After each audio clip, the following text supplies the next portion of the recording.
What's up there, YouTubers and fellow riders? Kim is back at it again in the garage, cooking up with a DIY for you. Today I'm going to be servicing my chain. We're doing front side sprocket, rear side sprocket, and a whole new chain. Stay tuned for the tips and tricks on that.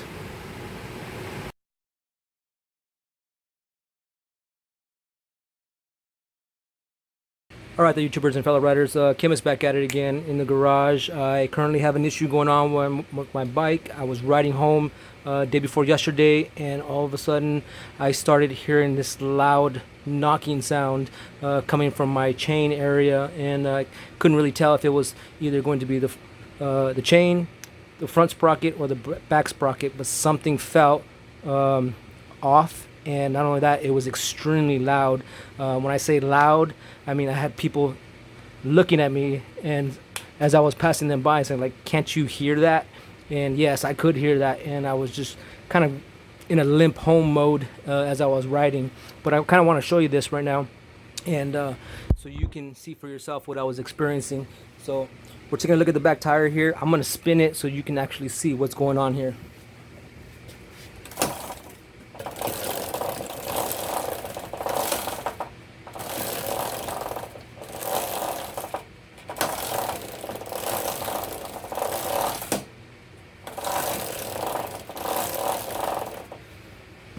Now, a chain and sprocket is never supposed to sound that way. That is horrible.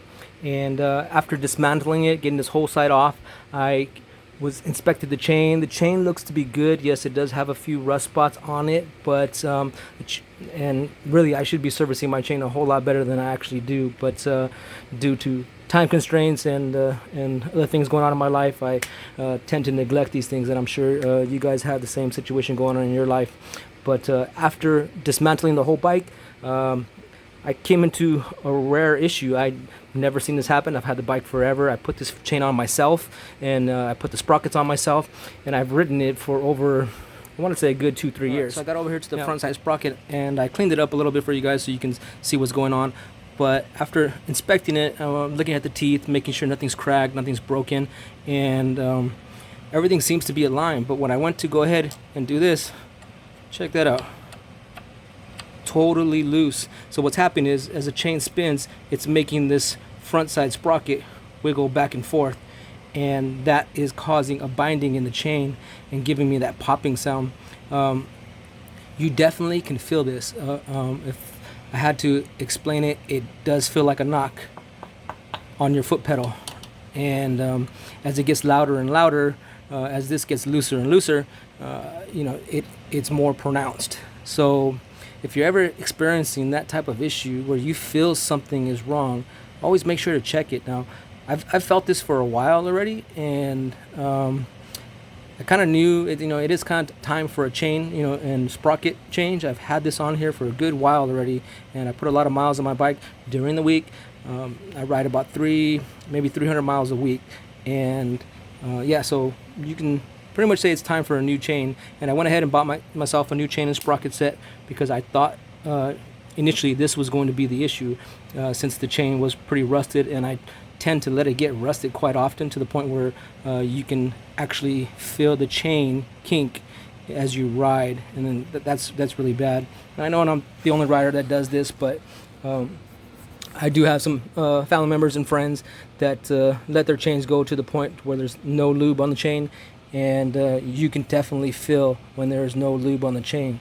But this is totally something different, and if you're experiencing this issue, I highly suggest that you stop for a minute and go ahead and inspect your bike. Take it apart. I know it's a pain in the ass. Take it apart and inspect it. But for this to be that loose where I can move it by hand, yeah. So I'm gonna go ahead and perform the whole chain and sprocket service. I picked myself up a 530 with a 18 in the front and 42 in the rear, and I'm gonna go ahead and install that. Alright guys, so a few helpful tips in order to try and get this off, and this is always the difficult part of trying to get this off. It does have an Allen keyway right here, or hex keyway right here, for you to stick in a hand driver in there and try to crack it with some pliers. You don't want to really scratch this or mess this up. You don't want to try to get some pliers on here, for the simple fact is this is your pickup for your sensor here, your speed sensor, and with the cover on, it kind of sits like this, to give you an example. and as it rolls by, this is what passes in front of it. And it's kind of like a magnetic pickup that transfers the signal up to your instrument cluster. But you don't really want to mess this up. You don't want to try and grab it with a pair of pliers or some vice grips or something like that. One of the good tools that I happen to have, and I highly recommend if you're doing a chain service, is the Motion Pro spanner socket. Okay, and let me get you that information right here so you can see for yourself. Now, the spanner socket is a multi-purpose tool, and if I can find it for a second. All right. So the spanner socket is a multi-purpose tool, and this is I used for taking off the castle nut on the opposite side of the bike. Kind of stick this in there, and it's got a special keyway that's attached to this in order to get that spanner socket off on the opposite side. Let me give you the model number right here of this Motion Pro in case you want to pick one up.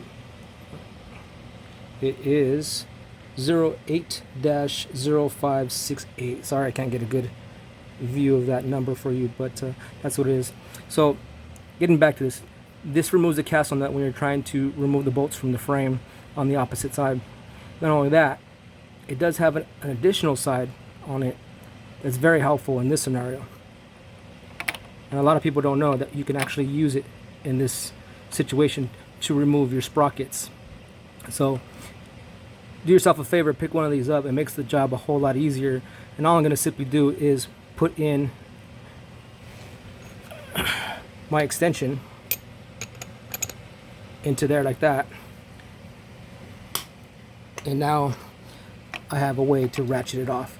Now with the bike in neutral, the wheel is going to move around, and you don't want to lock the gear in place, because once you lock the gear in place, you're locking the shift forks in place, and if you put any additional pressure on them here, you're liable to bend the shift forks that are locked into gear. You don't want to do that. So as everybody always says, you go ahead and stick a bar in the rear wheel. This is the bar from one of my jacks, which is right here.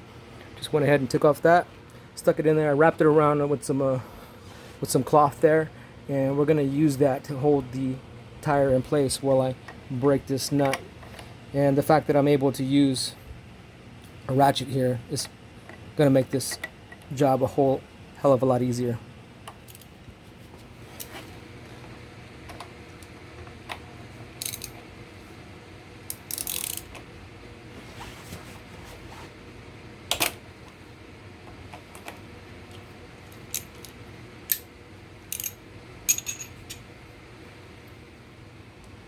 Alright guys, so you can see how much easier the job was with that specialty tool. Piece of cake. So I'll go ahead and remove my pickup right here. As you can see that. And again, for those of you interested in purchasing one of these, this is the Motion Pro spanner nut tool. And it makes getting this off a whole lot simpler. Okay, so I'm going to go ahead and attempt to remove the nut here, and this is a 32mm drive, and I'm going to see if I can do it with just this shorty right here, since it's already loose. And again, the wheel and drivetrain are being held by that bar, so this makes getting this nut, which is already loose, off a whole lot easier.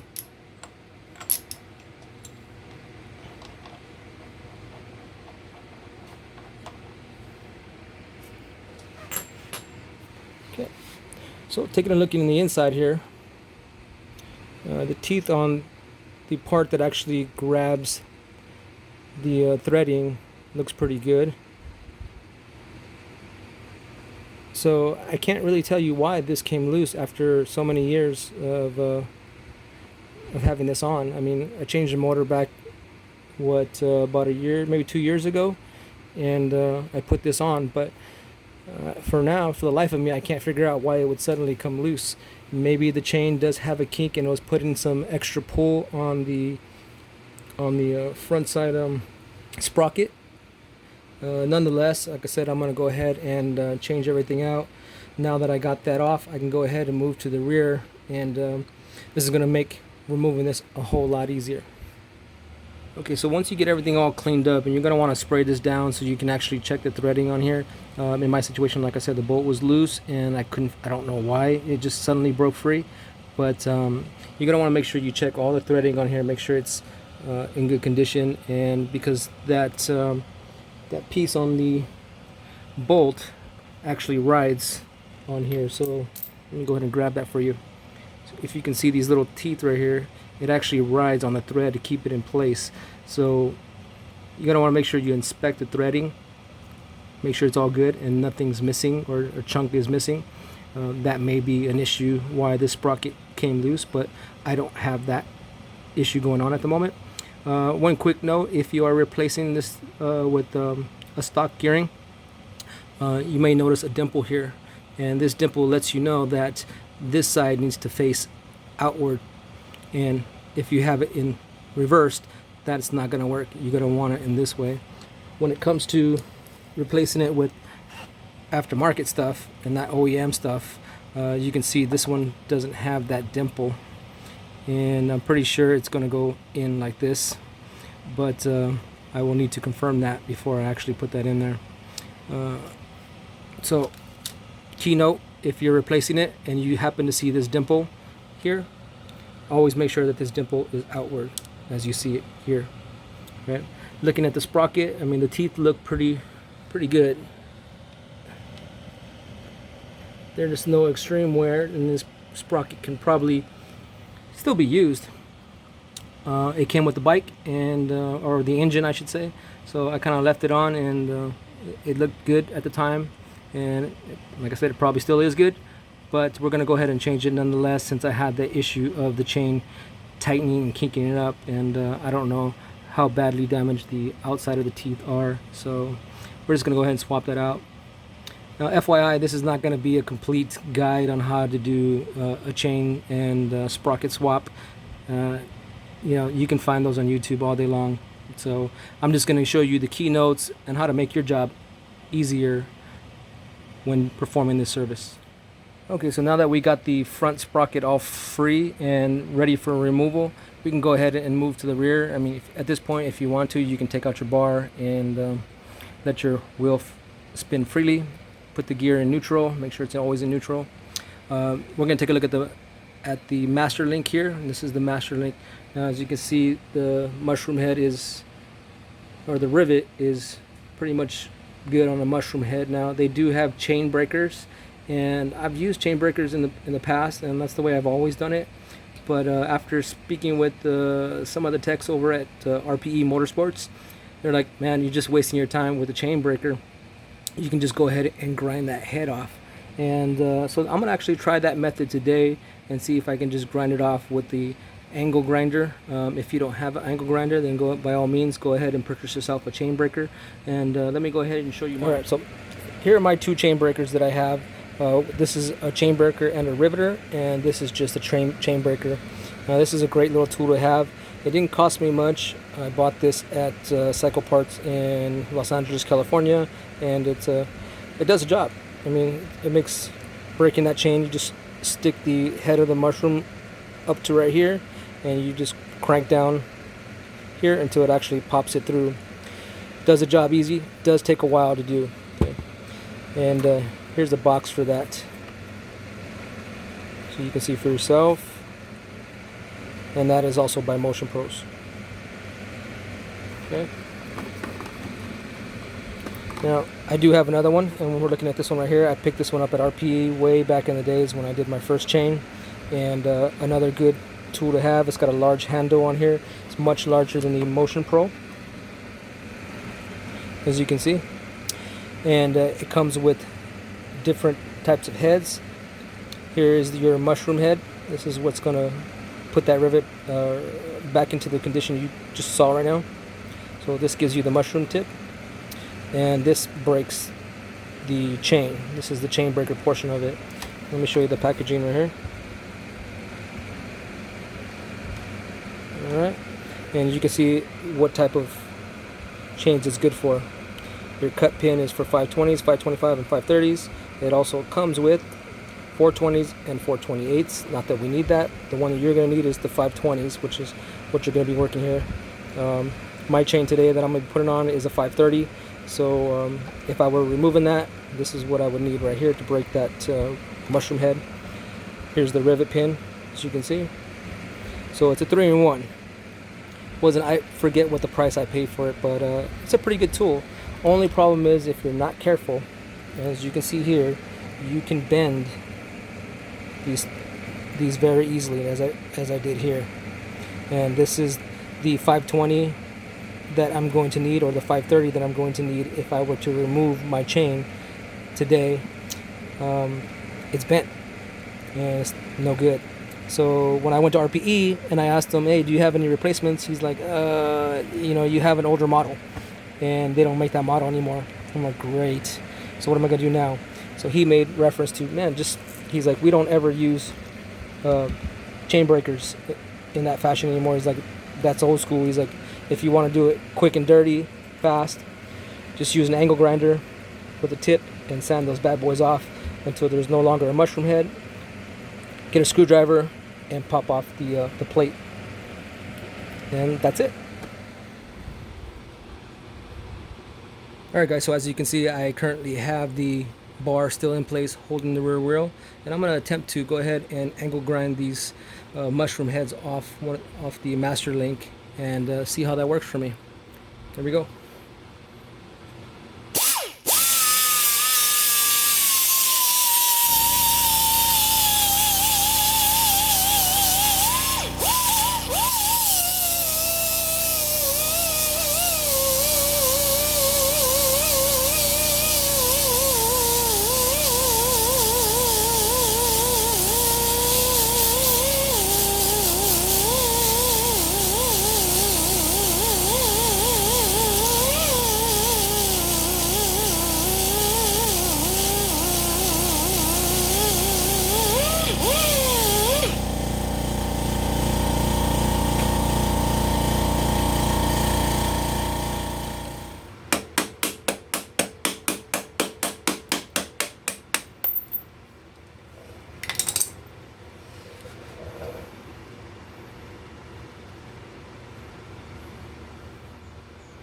Alright guys, so initially I was using a different, thinner, cheaper Harbor Freight tool, and I snapped it trying to wiggle it back and forth, but as you can see, it took all about 8 minutes to get the master link free, and now I went ahead and removed my bar, and now I can go ahead and pop out this master link.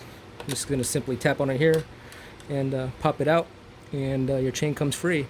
As you may have noticed, I have not disassembled the rear just yet. Everything's still on, and now I can go ahead and do all that. I can loosen this and pull off the rear wheel, and we're going to go ahead and move to changing out the sprocket. Alright guys, so as you can see, I went ahead and removed the back tire, and we just got the chain kind of hanging now. We're going to go ahead and remove the master link. The master link is real simple to pull out now, or should be at least, now that there's no more tension on the chain itself. So I'm going to go ahead and find the master link here, which is hanging down here at the moment, and now we can just go ahead and remove that out, hopefully.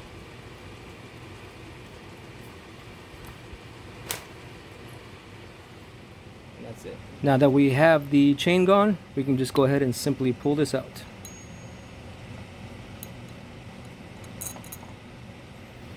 And there she is. Only thing left to do is install in reverse order. And maybe a little engine degreasing while we're in here.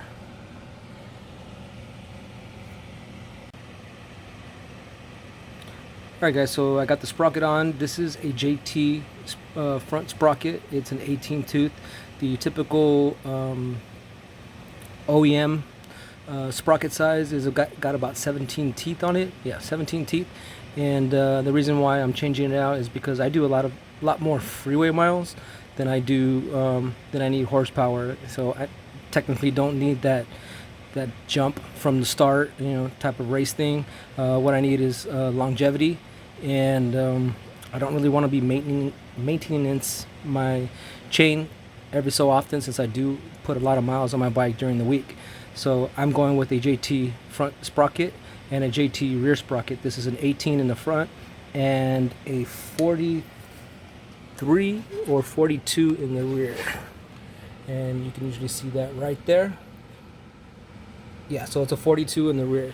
Now, I didn't show how to take off the rear sprocket. That's pretty self-explanatory. You just go ahead and remove your rear wheel, remove these 4 bolts, or actually I think there's 6 bolts. Take off the sprocket, put your new one on, and screw those down, and torque it down to 43 foot-pounds.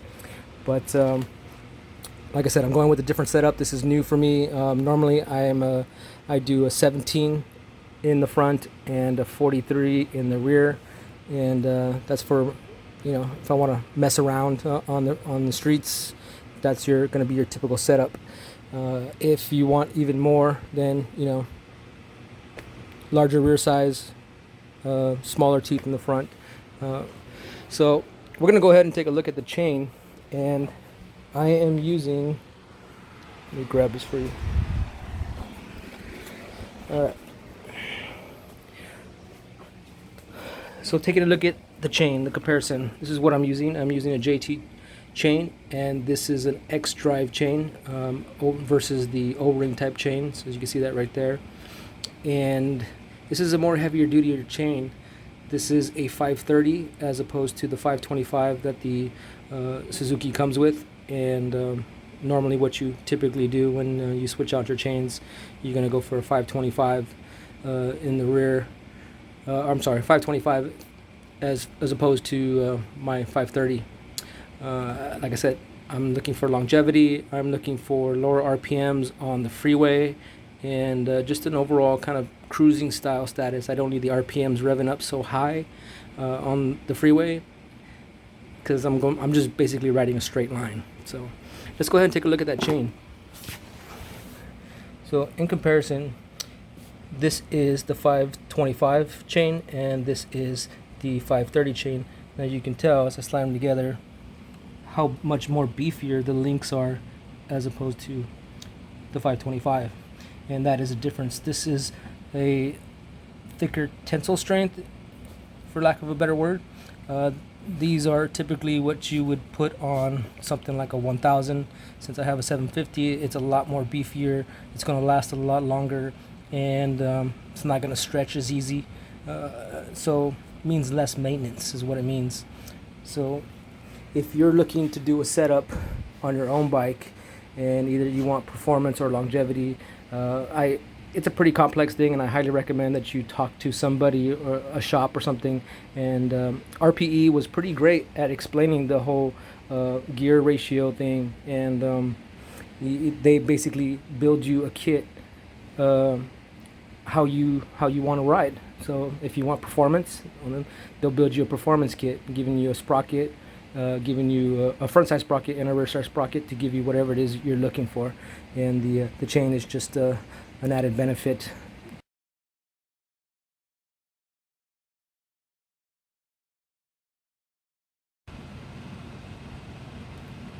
Alright guys, so what I got here is I'm basically pressing on the new plate, the link just like this, onto the new master link, and it's a tight fit. So this is the reason why you need this tool. Aside from being a handle, its main purpose is not to be a handle. Its main purpose is to rest against the concrete so that you can crank down on your ratchet as you squeeze those plates together. So I'm going to zoom in real quick so you can actually see what I'm talking about. Yeah. On top here we have one press plate and we have another one, and basically it has two cutouts here so that the pins can come through, and you have to make sure that you have it lined up correctly, or else the pins won't flow through. Now, it's even with this tool, it is a bit difficult to sit here and try and crank down with a ratchet. Just getting closer here. As you can see, the pins pop through because I've already pressed it in. The camera will focus for a second. There we go. Let me turn off this light because that's what's blinding me. So as we come in closer, you can see that those pins have popped through the cutouts of the back press plate. just like that. So all you can basically do is put on your ratchet here and crank down on it, but you're going to want this on the concrete as you crank down. You might have to hold on to this for a minute while you actually get a couple of turns on there and make sure that the holes still line up. So as you crank down, kind of keep your thumb on it right here until you actually get a good press going, and you can start seeing those pins sliding out through the holes of the link. Alright guys, so I kind of wanted to give you a close-up on how it's working here. The press plate holds the backside of the rivet or of the pins on the master link. It goes into these grooves right here, and when you tighten down, those master links or those pins on the master link need to go through these two guide holes once it's in there, and it'll press the plate that's on this side, squeezing it closed.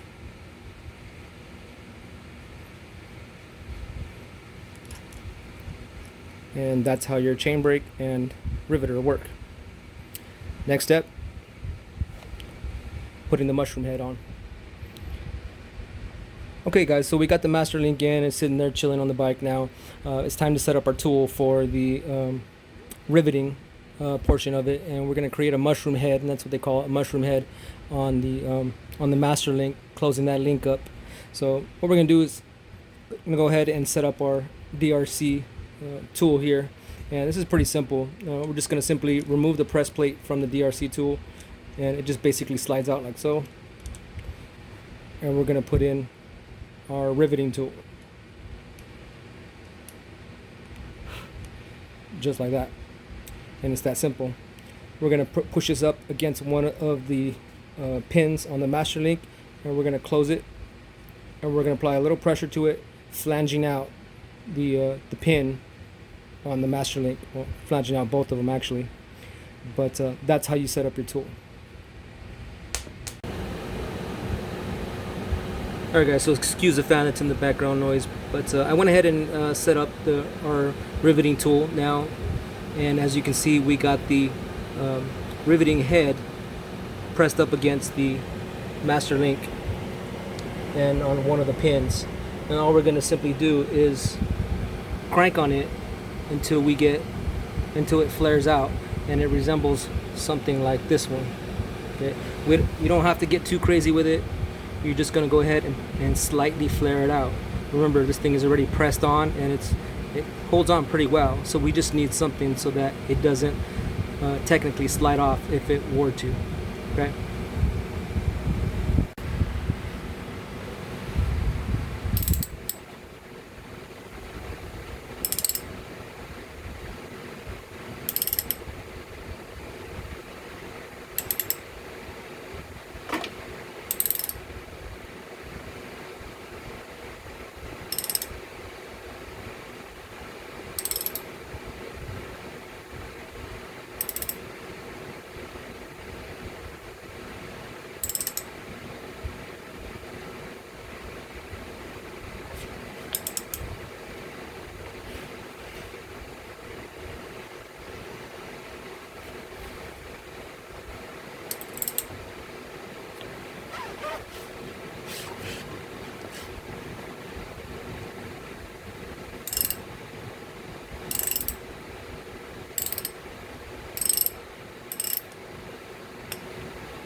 Alright guys, so as you saw, I went ahead and flanged the master link just a tad.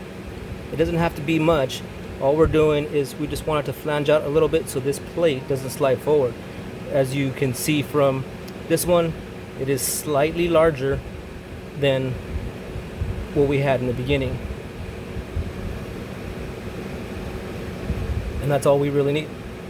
So I'm gonna go ahead and do this one and see if I can wrap her up. Alright guys, so we got on the new chain and sprockets, both front and rear, and it's looking pretty good. Remember, you want to give yourself a half inch of play right here with your chain. Don't crank it down too tight. Only thing I have left to do is to go ahead and put this back in here.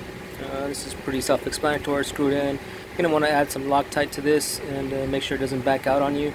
And this stays here, or else your speedo is not going to work.